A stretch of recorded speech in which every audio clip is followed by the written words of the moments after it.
Good evening friends, welcome to my new video. Hope करता हूँ आप सब बढ़िया होंगे और बढ़िया ही रहना। तो गाइस, रात के 9:30 बज रहे हैं और इस टाइम हम अपना वीडियो स्टार्ट कर रहे हैं। तो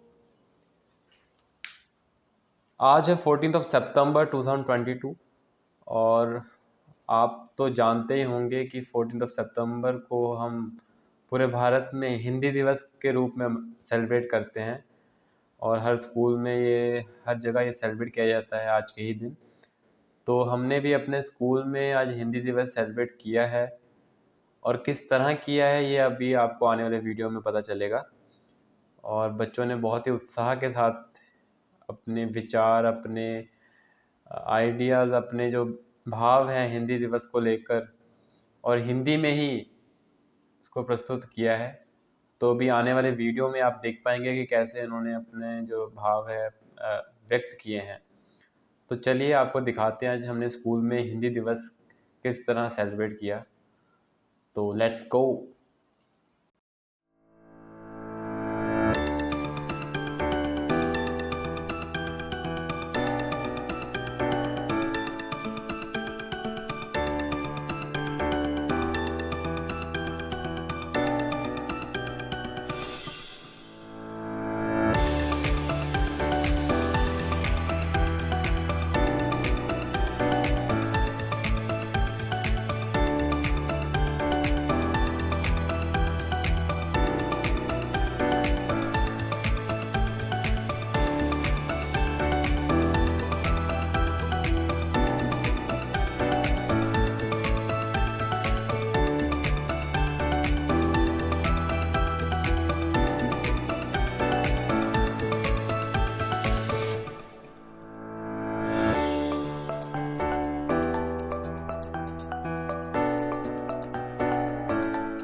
वक्ताओं की ताकत भाषा, लेखक का अभिमान है भाषा। भाषाओं के शीर्ष पर बैठी है मेरी प्यारी हिंदी भाषा। सबसे पहले मैं संविधान सभा में जो देवनागरी लिपि में लिखी हिंदी को अंग्रेजों के साथ राष्ट्र की आधिकारिक भाषा के तौर पर स्वीकार किया गया, इसके विषय में बताऊंगा, जो कि 14 सितंबर 1949 को संविधान सभा ने एक मत से निर्णय लिया था कि हिंदी भारत की राजभाषा होगी।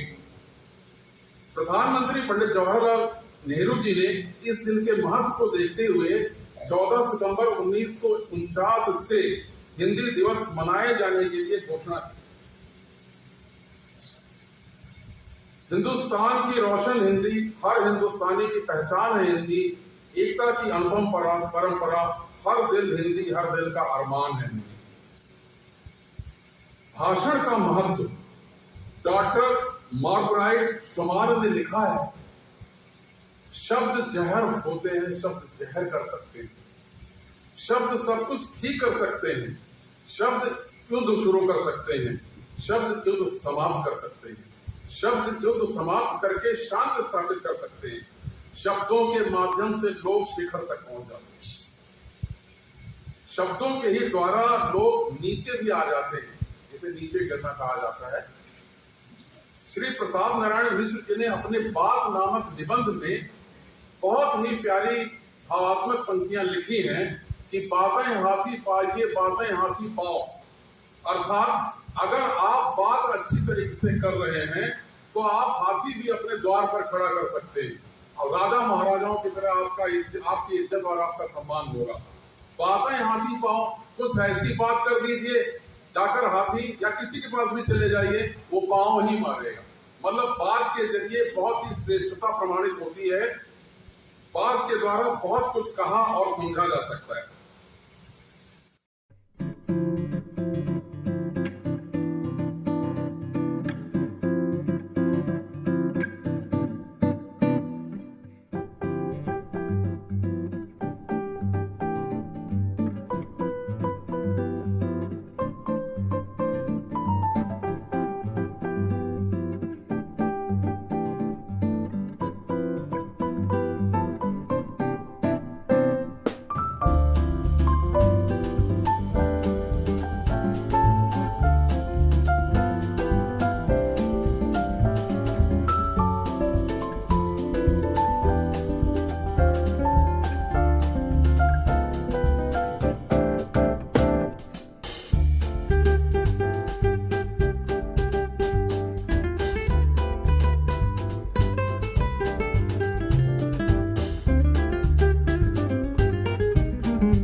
इसका मन प्रकृति में प्रतिफल होने वाले सौम्य, मनोरम एवं विकराल परिवर्तनों से भी भाव ग्रहण करता है।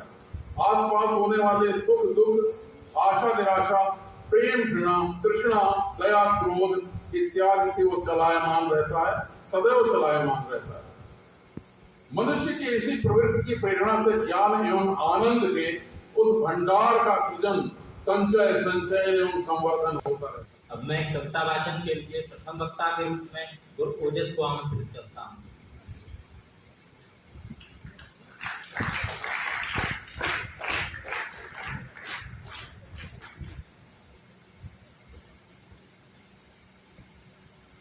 आदरणीय मुख्य अतिथि महोदय, अधिकारी गण, अध्यापक एवं मेरे प्रिय सहपाठियों, आज मैं कैडेट गुरु ओजस से कक्षा 6 का छात्र आप सबके समक्ष एक कविता प्रस्तुत करने जा रहा हूँ। मेरी कविता में 2 मित्र ट्रेन से भोपाल जाते हैं। आइए देखते हैं उनका सफर कैसे बीतता है। पटरी पर गाड़ी खड़ी जाना था भोपाल, पटरी पर गाड़ी खड़ी जाना था भोपाल।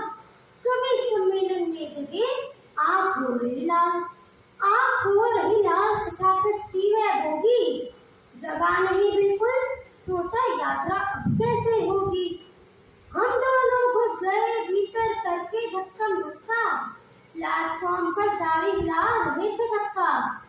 5 रुपए में लेके आए एक रबड़ का सांप, 5 रुपए में लेके आए एक रबड़ का सांप। आंख बचा सरकार या डिब्बे में चुपचाप, डिब्बे में चुपचाप चल गई चाल निराली। सांप सांप का शोर हो गया डिब्बा खाली। हमने कहा मित्र किसी को नहीं बताओ, 2 बर्तों पर दोनों छुपके से सो जाओ। खिड़की कर ली बंद सब एक तो दोनों ओर, खराटे भरते रहे 6 घंटे घनघोर। 6 घंटे घनघोर खुली जब आंख हमारी, करने लगे भोपाल उतरने की तैयारी। दंग रह गए खिड़की से बाहर तो झांका, कहा मित्र ने अरे यह तो कटनी है काका। क्या करते हो कर रहे ऐसी उल्टी बात, खड़ी रहेगी ट्रेन क्यों कटनी सारी रात। कटनी सारी रात ना कुछ पिया न खाया, होश उड़ गए एक कुली ने जब बचाया। इस डिब्बे से सांप निकल आया कबब्बा, ट्रेन गई भोपाल पास के ये डिब्बा। काका कभी पछता रहे थे करके ऐसा खेल, जीवन को धिक्कार है चाल हो गई फेल। चाल हो गई फेल, करो ना अब आगे का लो, खुद को खाए काट ऐसा कुत्ता मत पालो। सांप खरीदा था जब हमने था वो नकली, हमको ही डस गया ट्रेन में बनकर रस्ते। धन्यवाद।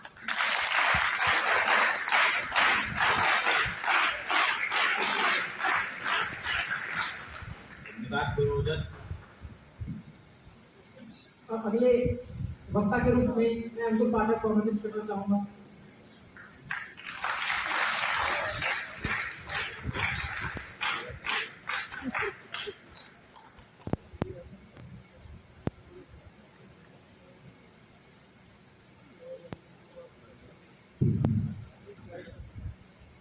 शुभ संध्या। परम आदरणीय मुख्य अतिथि महोदय, अधिकारीगण, अध्यापकगण एवं मेरे प्रिय मित्रों, मैं सैन्य छात्र अंकुर पाठक, क्रम संख्या 7875, कक्षा 9वीं का छात्र, आज आपके सामने एक कविता प्रस्तुत करने जा रहा हूँ जिसका शीर्षक है एपीजे अब्दुल कलाम। तो यह कुछ इस प्रकार है। आज समय का पहिया घूमा पीछे सब कुछ छूट गया, आज समय का पहिया घूमा पीछे सब कुछ छूट गया। एक सितारा भारत माँ की आंखों का टूट गया, एक सितारा भारत माँ की आंखों का टूट गया। उसकी आंखें बंद हुई तो पलकें कहीं निचुड़ गई, उसकी आंखें बंद हुई तो पलकें कहीं निचुड़ गई। सदियों तक ना भर पाएगा वो खालीपन छोड़ गया, वो खालीपन छोड़ गया। ना मजहब का लघु था, ना गफलत में लेटा था, ना मजहब का लघु था, ना गफलत में लेटा था। वो अब्दुल कलाम तो केवल भारत माँ का बेटा था, भारत माँ का बेटा था। हाँ बंदा इस्लाम का कभी ना ऐसा करता था। हाँ बंदा इस्लाम का कभी ना ऐसा करता था। जब जी चाहा संतों के चरणों में बैठा करता था, चरणों में बैठा करता था। एक हाथ में गीता उसके, एक हाथ में कुरान था। एक हाथ में गीता उसके, एक हाथ में कुरान था। लेकिन इन दोनों के ऊपर पहले हिंदुस्तान था, पहले हिंदुस्तान था। धन्यवाद। जय हिंद, जय भारत।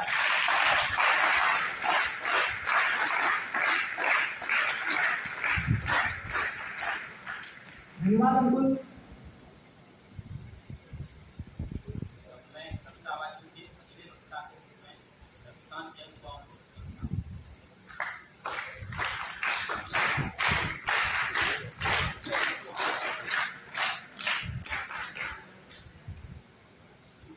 शुभ संध्या। परम पूज्य मुख्य अतिथि महोदय, अधिकारीगण, अध्यापकगण एवं मेरे प्यारे सहपाठियों, आज मैं कैडेट रविकांत जैन अनुक्रमांक 6884 श्री रंजन सदन की ओर से कविता प्रस्तुत करने जा रहा हूँ। मेरी कविता का शीर्षक है देह मारा। क्रिकेट के खेल में बड़ा रोमांच है, क्रिकेट के खेल में बड़ा रोमांच है। किसी के भी भड़कने के पूरे चांस है, पूरे चांस से फेवरेट खिलाड़ी हो गया आउट। पीछे से हंसी भाई और लाला चीखे लाओ, चीख सुन ताली बजाई लाला जी की बीवी, चीख सुन ताली बजाई लाला जी की बीवी। बोली रिमोट अब मेरा, देखूंगी मैं टीवी, देखूंगी मैं टीवी। क्रिकेट ने किया मेरा बड़ा नुकसान, 2 सीरियल तो निकल गए, तीसरे का न करो काम तमाम। काम तुम्हें कुछ आता नहीं, सीरियल देखने के स्वाद, काम तुम्हें कुछ आता नहीं, सीरियल देखने के स्वाद। बोलकर लाला जी रिमोट हाथ में ले हुए बेपरवाह होकर नए खिलाड़ी ने हाथ ही मारा छक्का, बेपरवाह होकर नए खिलाड़ी ने हाथ ही मारा छक्का। गुस्से में पीछे से वाइड ने मारा लाला जी को धक्का, धक्का खाते ही लाला जी का मुंह गिरा सामने रखे खाने में, धक्का खाते ही लाला जी का मुंह गिरा सामने रखे खाने में। तुरंत उन्हें टीवी छोड़ जाना बयान खाने में। नागर आए तो देखा गायब था क्रिकेट टीवी से, और पति की अपनी परीक्षा रिमोट कैसे छीने बीवी से, रिमोट कैसे छीने बीवी से, रिमोट कैसे छीने बीवी से। अब बैठे पत्नी से सटकर देख लाला की हरकत, बीवी ने रिमोट पकड़ा कसकर ही नाक घोंस कोरी और टीवी देखने लगी। लाला भी समझ न पाए बीवी सौतेली है या सगी, सौतेली है या सगी, रिमोट को करके दूर, सौतेली है या सगी, रिमोट को करके दूर। अब लाला जी को रिमोट छीनना हर हाल में हो गया जरूर, हर हाल में जरूर। सो लाला भी सोचे दैन, हर हाल में जरूर। सो लाला भी सोचे दैन, सोचते सोचते सोफे से गिर पड़े धरम। देखकर बीवी ने धीरे से लाला जी को छुआ, देखकर बीवी ने धीरे से लाला जी को छुआ। बोली अभी तो ठीक थे, अब क्या हुआ, क्या हुआ, छोड़ो पति को देखो बस टीवी, क्या हुआ, छोड़ो पति को देखो बस टीवी। गिरने पर भी पूछे प्रभु कैसी डायन बीवी, डायन शब्द सुनकर बीवी दौड़ी पानी लेने, डायन शब्द सुनकर बीवी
कविता गायन के लिए धन्यवाद विपांजन।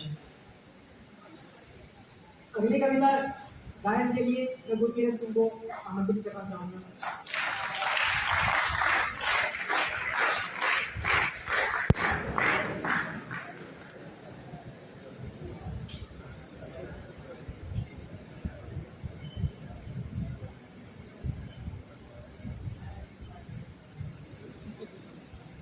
परमादरणीय मुख्यातिथि महोदय, अधिकारीगण, अध्यापकगण एवं मेरे प्रिय मित्र, शुभ संध्या।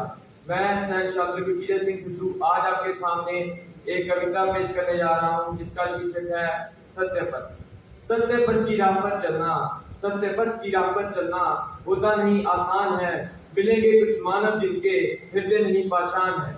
सत्य पथ की राहों में लाख बाधाएं आती हैं, पथ से विचलित करने को अनेकों तरह से डराती हैं। सत्य पथ की डगर मिलेगी, सत्य पथ की डगर मिलेगी, भरी नुकीली कांटों से दिल भी छलनी हो सकता है, दुख भरी कुछ बातों से। दिन और रात भयावह होंगे, दिन और रात भयावह होंगे, मेघों सी गरजना होगी, कभी अंबर से झूल गिरेंगे तो कभी पत्थर की वर्षा होगी। कभी डराती कालिमा रातों की, कभी डराती कालिमा रातों की, सपने कभी भयानक होंगे, काली घनेरी रातों में दर्द होकर भी खाने लगे। लेकिन हम हार न माने, लेकिन हम हार न माने, डरे नहीं बाधाओं से, सत्य की राह छोड़े नहीं, डर कर कभी विपदाओं से। निश्चित तय कर लेंगे मंजिल, निश्चित तय कर लेंगे मंजिल, पुष्पों की माला गले में होगी, हृदय में राम बिरा देंगे और इतिहास पुकारेगा कहे होगी, इतिहास पुकारेगा कहे होगी। धन्यवाद।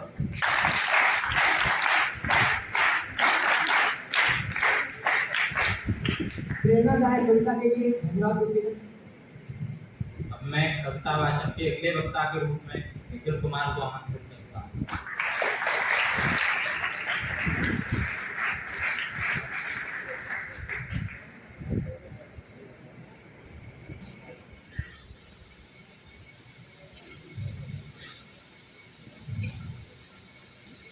शुभ संध्या आदरणीय प्रधानाचार्य महोदय, उप प्रधानाचार्य महोदया, प्रशासनिक अधिकारी महोदय, वरिष्ठ अध्यापक महोदय, समस्त गुरुजन एवं मेरे प्यारे साथियों।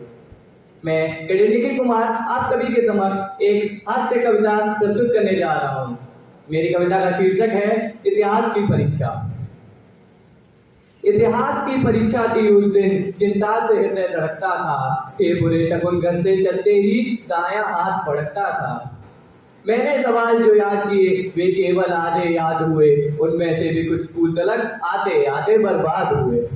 तुम 20 मिनट हो लेट द्वार पर, चपरासी ने बतलाया, मैं मेल ट्रेन की तरह दौड़ता कमरे के भीतर आया।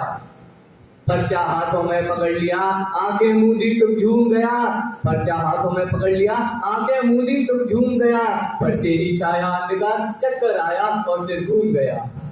उसमें आए थे वे सवाल जिनमें मैं बोल रहा करता, पूछे थे वे ही पाठ जिन्हें पर डावाडोल रहा करता। यह 100 नंबर का पर्चा है, मुझको 2 की भी आस नहीं, यह 100 नंबर का पर्चा है, मुझको 2 की भी आस नहीं। चाहे सारी दुनिया पलटे पर मैं हो सकता पास नहीं। वो प्रश्न पत्र लिखने वाले क्या मुंह लेकर उत्तर दे हम, वो प्रश्न पत्र लिखने वाले क्या मुंह लेकर उत्तर दे हम। तू लिख दे जो तेरी मर्जी, यह पर्चा है या आइटम बम। तूने पूछे वे ही सवाल जो जो मैंने रटे नहीं, तूने पूछे वो ही सवाल जो जो मैंने रटे नहीं। जिन हाथों ने प्रश्न लिखे वे हाथ तुम्हारे कटे नहीं। फिर आंख मूंद कर बैठ गया, बोला भगवान दया कर दे। मैं आंख मूंद कर बैठ गया, बोला भगवान दया कर दे, मेरे दिमाग में इन प्रश्नों के उत्तर ठूस ठूस भर दे। मेरा भविष्य है खतरे में, मैं भूल रहा हूँ आए बाएं, मेरा भविष्य है खतरे में, मैं भूल रहा हूँ आए बाएं। तुम करते हो भगवान सदा संकट में भक्तों की सहाय। जब ग्रहण ने गज को पकड़ लिया तुमने ही उसे बचाया था, जब द्रुपद सुता की लाल लुटी तुमने ही चीर बढ़ाया था। द्रौपदी समझ करके मुझको मेरा भी चीर बढ़ाओ तुम, मैं विष खाकर मर जाऊंगा वरना जल्दी आओ तुम। आकाश चीर कर नंबर से आई गहरी आवाज एक, रे मूड व्यर्थ क्यों रोता है, तू आंखें खोल और इधर देख। गीता कहती है कर्म करो चिंता मत फल की किया करो, मन में आई जो बात उसी को पर्चे पर लिख दिया करो। मेरे अंदर के पाठ खुले, पर्चे पर कलम चली चल चल, जो किस खेत की छाती पर चलता हो हलवाई का हल। मैंने लिखा पानीपत का दूसरा युद्ध पर सावन में, जापान जर्मनी बीच हुआ 1857 में। लिख दिया महात्मा बुद्ध, महात्मा गांधी जी के चेले थे, गांधी जी के संग बचपन में आग मिचोली खेले थे। राणा प्रताप ने गौरी को केवल 10 बार हराया था, अकबर ने हिंद महासागर को अमेरिका से मंगवाया था। महमूद गजनबी उठते ही 2 घंटे रोज नाचता था, औरंगजेब रंग में आकर औरों की जेब काटता था। इस तरह अनेक भावों से फूटे भीतर के फव्वारे, जो सवाल तैयार नहीं वे ही पर्चे पर लिख मारे। हो गया परीक्षक पागल सा मेरी कॉपी को देख देख, ये बोला इन सारे छात्रों में बस होनहार तू ही है। औरों के पर्चे फेंक दिए, मेरे सब उत्तर छांट लिए, 0 नंबर देकर बाकी के सारे नंबर काट लिए, 0 नंबर देकर बाकी के सारे नंबर काट लिए। धन्यवाद।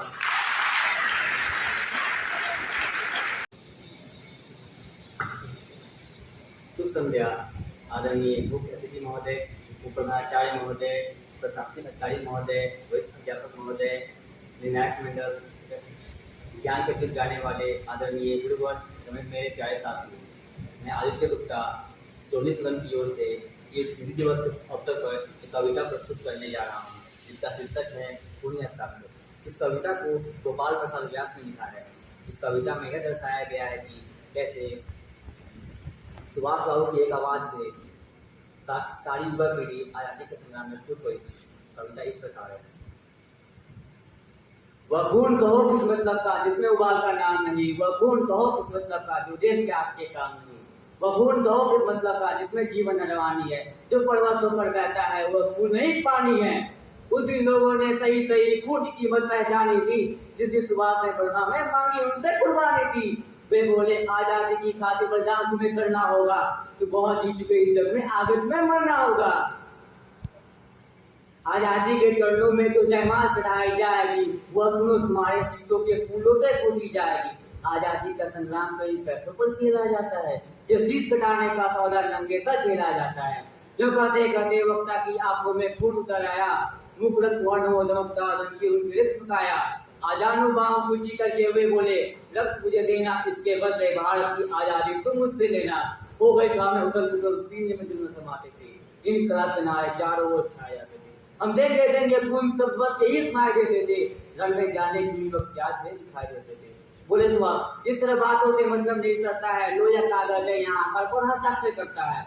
इसको बढ़ने वाले जन को सर्व अर्पण करना है, अपना तन मन धन जीवन माता को अर्पण करना है। यह साधारण पत्नी आजादी का परवाना है, इस पर तुमको अपने तन का एक मुठोटक खिलाना है। वो आ गया जिसके तन में हिंदुस्तानी खून बहता हो, वो आ गया जो खुद को हिंदुस्तानी गाता हो, वो आ गया जो खूनी हस्ताक्षर करता हो। मैं कफन बढ़ाता हूँ, वो आ गया जिसे हंस कर लेता हो। सारी जनता हुंकार होती हम आते हैं, हम आते हैं, माता के चरणों में अपना रक्त खिलाते हैं। साहस से बड़े युवक उस दिन लेकर आते ही जाते थे, चाकू छुरी पिटारे से अपना रक्त खिलाते थे। फिर उस रक्त की स्याही में कलम डुबाते थे और आजादी के परवाने पे हस्ताक्षर करते जाते थे। उस दिन तारों ने देखा था हिंदुस्तानी विश्वास नया, जब हमारे महान वीरों ने लिखा था खून से इतिहास नया। धन्यवाद, जय हिंद। प्रतियोगिता होती है तो उसके परिणाम जानने की इच्छा प्रबल होती है, प्रबल वेगवती रूप में बहती रहती है जब तक परिणाम निकल नहीं जाता है। चाहे वो परीक्षा हो, चाहे प्रतियोगी परीक्षा हो, चाहे किसी भी प्रकार की परीक्षा हो। अभी नेशनल डिफेंस एकेडमी की परीक्षा 4 तारीख को हुई है, तो जितने बच्चे गए हुए हैं सबके मन में यही कौन रहा है कि अब कब परिणाम आएगा, 1-1.5 महीने बाद। सभी बच्चे चुपचाप हैं और अपना अपना अंक जोड़ रहे हैं कि कौन उस पार जाएगा। तो ये प्रतियोगी परीक्षाएं हैं, इसका भी परिणाम आ गया है। बीच में आपने कविता भी सुनी, अच्छी अच्छी कविताएं थी।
श्री अनिल कुमार जी, वरिष्ठता और निम्नता श्रेणी को लेकर मैं यहाँ आकलन कर रहा हूँ।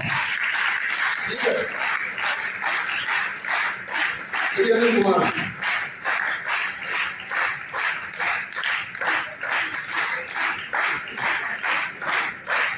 बहुत सुंदर इन्होंने निबंध लिखा था। उसके बाद श्री अजय शर्मा जी, जितना संगणकीय तरीके से ये कार्य करते हैं उतना ही इन्होंने अच्छे तरीके से लिखा भी था।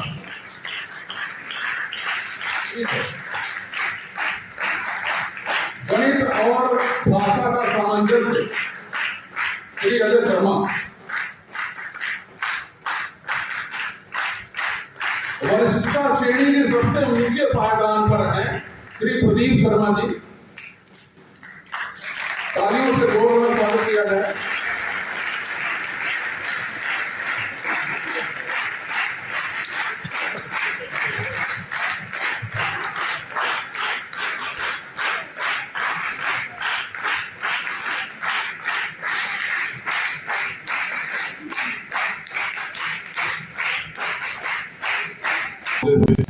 समस्त स्कूल को मेरी तरफ से बहुत बधाई।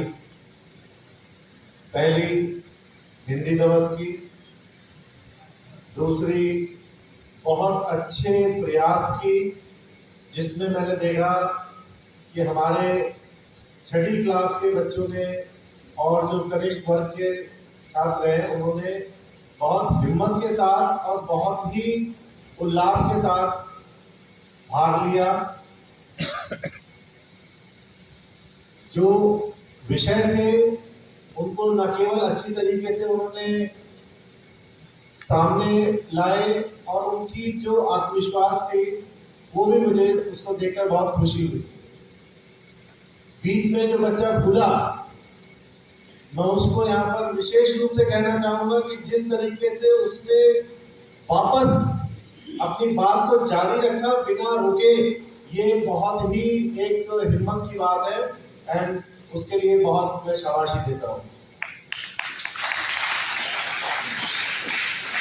जहां तक बात आती है आज के विषय की, हिंदी दिवस, जो लोग मुझे जानते हैं सभी जानते हैं कि मेरा हिंदी से एक विशेष लगाव है। केवल इसलिए नहीं कि मेरे पिता हिंदी के प्रोफेसर थे, साहित्यकार थे, लेखक थे, बल्कि मैं खुद ही हिंदी का एक बहुत बड़ा प्रशंसक हूँ। हिंदी दिवस भारत में मनाया जाता है, लेकिन बहुत कम लोग जानते हैं कि हिंदी कैसे भारत में शुरू हुई। जिस क्षेत्र में आप लोग रहते हैं वहां से ठीक 350 किलोमीटर दूर यानी कि रावलपिंडी से केवल 35 किलोमीटर दूर पर तक्षशिला यूनिवर्सिटी हुआ करती थी एक जमाने में, 600 BC।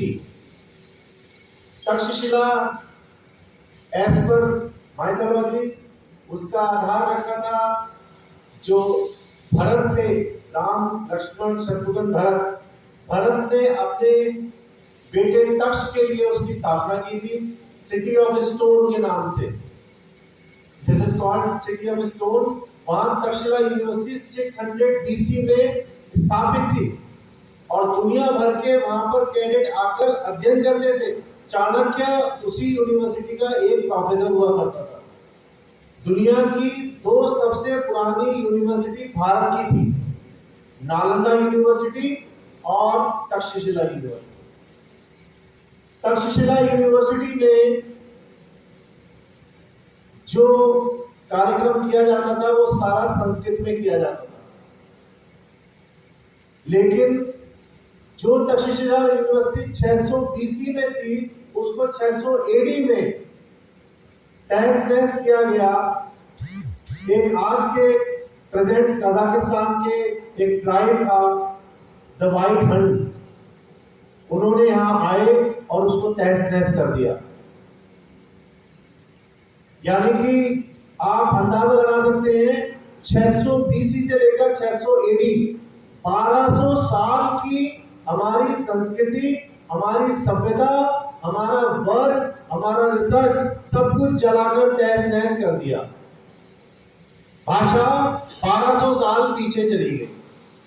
यहां भारत में पूरा कंप्लीट काम संस्कृत में हुआ करता था। उसके बाद नालंदा यूनिवर्सिटी, वो भारत की सबसे बड़ी यूनिवर्सिटी थी।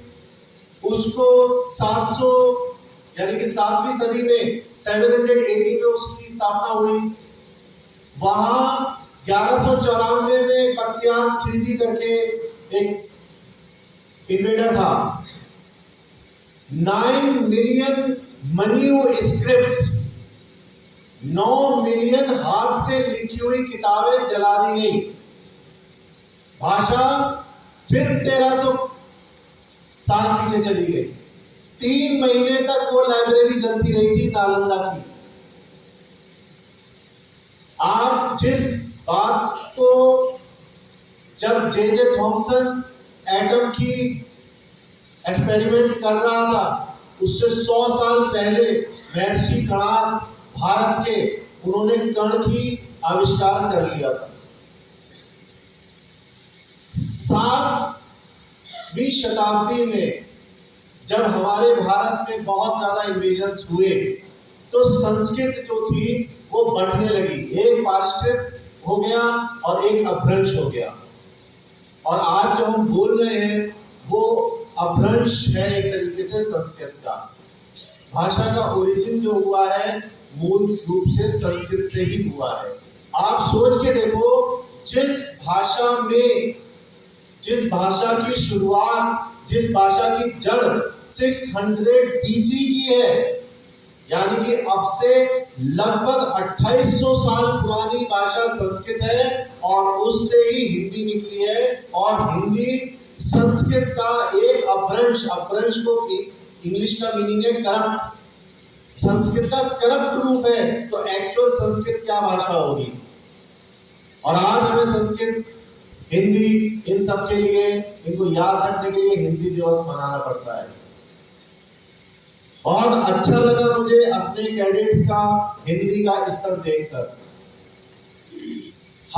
मजबूरी हमारी ये है कि आज 2 ऑफिशियल लैंग्वेजेस हैं इंडिया की, 22 शेड्यूल्ड लैंग्वेजेस है as per 8th schedule of constitution और 2 ऑफिशियल लैंग्वेज है। क्या आप जानते हैं इस बात को कि भारत देश की ऑफिशियल लैंग्वेज पर्शियन रह चुकी है? 1524 में अकबर ने भारत देश की ऑफिशियल लैंग्वेज पर्शियन रखी, जबकि खुद टर्किश स्कूल का था। 1837 में पर्शियन को रिलीज कर दिया ब्रिटिश ने और उसको इंग्लिश को बना दिया हमारी ऑफिशियल लैंग्वेज। आप लोगों को तो ये तक मालूम होना जरूरी होना चाहिए कि ऑफिशियल लैंग्वेज और शेड्यूल्ड लैंग्वेज और राष्ट्रभाषा इनमें क्या डिफरेंस है। आज की तारीख में हिंदी को राष्ट्रभाषा का दर्जा नहीं दिया गया है। अब ये सही है या गलत है इसमें हम नहीं पढ़ना चाहते, लेकिन जो मैं बात बोलना चाहता हूं ये बोलना चाहता हूं कि हिंदी एक केवल भाषा नहीं है, हिंदी हमारी संस्कृति है, हिंदी हमारी सभ्यता है। और सबसे बड़े दुर्भाग्य की बात यह है कि हम जब इंग्लिश पढ़ने लगते हैं तो हिंदी को नीची नजर से देखने लगते हैं कि हिंदी बोलने वाला बेवकूफ है, इंग्लिश बोलने वाला बहुत महान है। गलत। भाषा एक भावनाओं को प्रेषित करने का, उनको व्यक्त करने का माध्यम है। ये जरूरी नहीं है कि कोई आदमी हिंदी बोलता है अच्छी तो वो महान है, वो ज्ञानी है, और जो इंग्लिश बोलता है वो महान है, वो ज्ञानी है। आपको चाहिए ये एज कैडेट मैं आपको बोलना चाहता हूं कि जो भी आपकी भाषा है उसके ऊपर आपकी इतनी पकड़ होनी चाहिए कि आप उसमें अपने विचार पूरी तरह बिना किसी गलत व्याकरण के व्यक्त कर सकें। अगर वो आप कुछ भी कर सकेंगे वो आपको अच्छे ही फल देगा। और उसके लिए सबसे बड़ी चीज है साहित्य।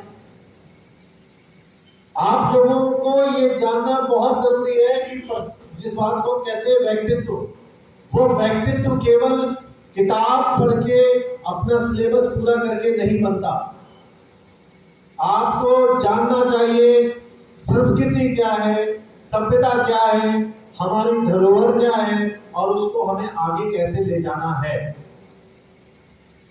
जो छोटे बच्चे हैं उनको मैंने देखा कि हिंदी का जितना स्पष्ट उच्चारण उन्होंने किया उसको सुन के मुझे वास्तव में बहुत अच्छा लगा।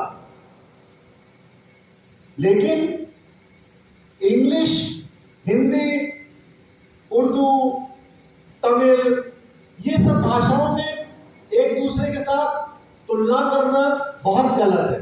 भाषा तो भाषा होती है, लेकिन जैसा शुक्ला सर ने अपने शुरुआती वक्तव्य में कहा, असली चीज है उसको व्यक्त करने का तरीका। एक व्यक्ति ने अपने गुलाम से कहा कि मेरे पास घर में एक बकरा है, उसकी सबसे अच्छी चीज काट के लाओ। तो व्यक्ति उसकी जबान काट के ले आया।